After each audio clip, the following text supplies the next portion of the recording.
Muy bien. Límites trigonométricos. Para empezar, ya concluyendo con esta última parte del curso, lo que nos hacía falta era ver los límites para las funciones trigonométricas. En particular, aquí vamos a hablar ahora de los límites para las funciones seno y coseno. Entonces, para ello, empleando el hecho de que las funciones trigonométricas f de x igual al seno de x y g de x igual al coseno de x son continuas en todo su dominio, es decir, en todo R, se tiene lo siguiente: dos teoremas importantes. Primero, que el límite cuando el límite del seno de x cuando x tiende a alfa es igual al seno de ese número alfa, donde alfa es parte del dominio del seno de x. Y además, que el límite del coseno de x cuando x tiende a alfa es igual al coseno de alfa. Entonces, para ver la aplicación de este par de teoremas, veamos el siguiente ejemplo, que nos pide calcular los límites trigonométricos siguientes. Bueno, el primer ejercicio o primer ejemplo nos pide que calculemos el límite del seno de x cuando x tiende a 0. Entonces, aquí no hay de otra más que emplear estos dos teoremas. Entonces, esto va a ser igual al seno evaluado al valor numérico al que tiende x en el límite, esto es, al seno de 0, y sabemos que el seno de 0 es igual a 0. En el segundo ejemplo, nos piden calcular el límite del seno de x cuando x tiende a pi sextos. Sabemos que pi sextos es un ángulo particular y hemos calculado su razón trigonométrica en un video anterior. Entonces, esto es igual al seno de pi sextos, que es igual a 1/2. El tercer ejemplo es calcular el límite del coseno de x cuando x tiende a 0. Empleando el teorema, esto es igual al coseno de 0 y sabemos que el coseno de 0 vale 1. El cuarto ejemplo nos pide calcular el límite del coseno de x cuando x tiende a pi cuartos. Pi cuartos también es un límite especial, es un ángulo especial. Por lo tanto, el coseno de pi cuartos es igual a 1 sobre raíz de 2, un valor ya conocido. Para evitar dejar esta raíz de 2 en el denominador, hacemos lo que se denomina racionalización, es decir, multiplicar numerador y denominador por raíz de 2. Entonces, 1 sobre raíz de 2 es equivalente a raíz de 2 entre 2. Hemos eliminado la raíz del denominador. Ok. Entonces, así de simple y de sencillo es calcular límites trigonométricos para funciones. Esto mismo aplica para las funciones tangente, cotangente, secante y cosecante, siempre y cuando este número sea parte de su dominio. Muy bien. Cuando calculábamos límites para funciones algebraicas en la segunda parte del curso, nos topábamos con algunas indeterminaciones de la forma usualmente 0 entre 0, ¿verdad? O infinito entre infinito. Entonces, aquí cuando calculemos límites para funciones trigonométricas, pues nos va a ocurrir algo similar. Nos vamos a encontrar con ciertas indeterminaciones. Para evitar esas indeterminaciones y calcular el valor de un límite, pues vamos a emplear algunos límites trigonométricos especiales. Aquí en pantalla muestro 4 de esos límites especiales. El primero es el límite del cociente seno de teta entre teta cuando teta tiende a 0 y eso vale 1. Aquí teta es el argumento del seno. El segundo es el límite del cociente 1 menos el coseno de teta entre teta cuando teta tiende a 0 igual a 0.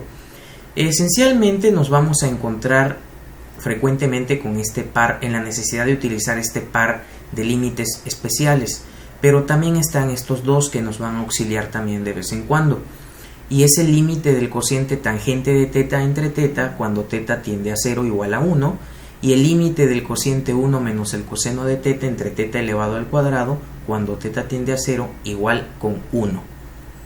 Aquí vale la pena mencionar lo siguiente: estos límites aplican siempre para lo que sea teta, es decir, teta puede tomar una expresión algebraica cualquiera, siempre y cuando este teta, el argumento del seno, también lo tengamos en el denominador, siempre va a ser ese límite igual a 1, independientemente de lo que valga teta, ¿sí?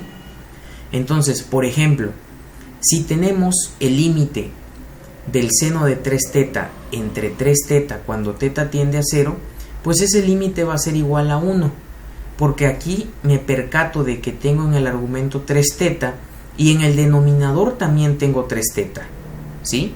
Entonces se cumple con este límite especial. Aquí me podrás decir, bueno, profe, pero aquí en el límite no tengo 3 teta tendiendo a 0, pero eso se resuelve muy simple. ¿Por qué? Porque si yo tengo que teta tiende a 0, entonces si yo multiplico 3 por teta, 3 por 0 también va a tender a 0.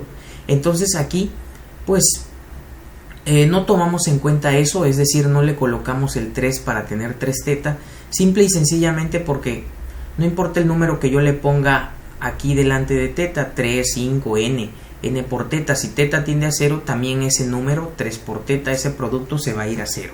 Por lo tanto, este límite también vale 1. ¿Ok? Bueno, para tener un poquito más en claro lo anterior, veamos el siguiente ejemplo. El ejemplo 2 nos pide calcular el límite siguiente. Nos dice, calcular el límite del seno de 2x entre x cuando x tiende a 0.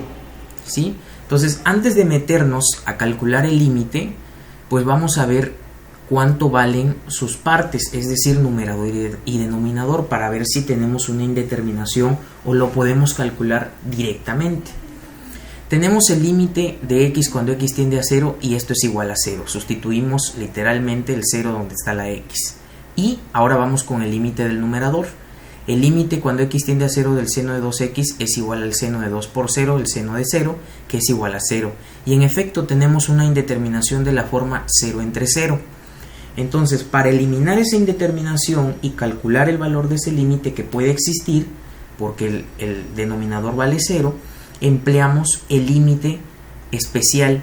Vemos que se parece a este. Entonces, ese es el que vamos a utilizar. Entonces, reescribimos límite del seno de 2x entre x cuando x tiende a 0. Esto lo reescribimos como el límite del seno de teta entre x cuando teta tiende a 0. ¿Por qué? Porque aquí estoy tomando un cambio de variable. Para que se parezca lo más posible, tengo que llevarlo a que se parezca lo más posible a esta forma especial. Entonces, como ya aquí sustituí teta, o sea, 2x lo tomé como teta, entonces, si x tiende a 0, eso implica que el producto 2 por x también tenderá a 0. Por lo tanto, teta también tiende a 0. Por eso pongo aquí que teta tiende a 0. Entonces, esto es igual al límite cuando teta tiende a 0 de seno de teta entre x. Fíjate que aquí ya tengo teta como argumento del seno, pero para poder tener este teta en el denominador, ¿qué me hace falta? Si teta es igual a 2x y aquí tengo x, me hace falta un 2 multiplicando a x aquí en el denominador. ¿Cómo resuelvo eso? Muy sencillo, multiplicando por 2 el denominador. Pero acuérdate que una expresión matemática no la puedo desequilibrar. Por eso aquí estoy multiplicando por un 1 disfrazado. Un 1, acuérdate que multiplicar por 1 no altera la expresión. 2 entre 2, estás de acuerdo que es un 1, pero lo estoy multiplicando por ese 1 especial o disfrazado que me ayuda a poder aplicar mi límite especial. Entonces, como ya estoy multiplicando por 1 o 2 entre 2, este 2 lo aplico propiedades de fracciones y multiplico denominador con denominador, donde ya obtengo 2x en el denominador, y este 2 que no me sirve en el numerador lo saco por propiedades de límites fuera del límite, quedándome 2 veces el límite cuando teta tiende a 0 del seno de teta entre 2x. Ahora sí, como 2x es igual a teta, en lugar del 2x escribo teta, quedándome 2 veces el límite cuando teta tiende a 0 del seno de teta entre teta. Como puedo percatarme, ya este es el límite especial que te acabo de mostrar. Entonces todo ese límite vale 1, me queda 2 por 1 que es 2. Y listo, el límite, el valor de este límite del seno de 2x entre x es igual a 2. Para terminar de afianzar este ejemplo, veamos un segundo ejemplo. y aquí tengo ese segundo ejemplo. Ahora me piden el límite cuando x tiende a 0 del seno de 5x entre x.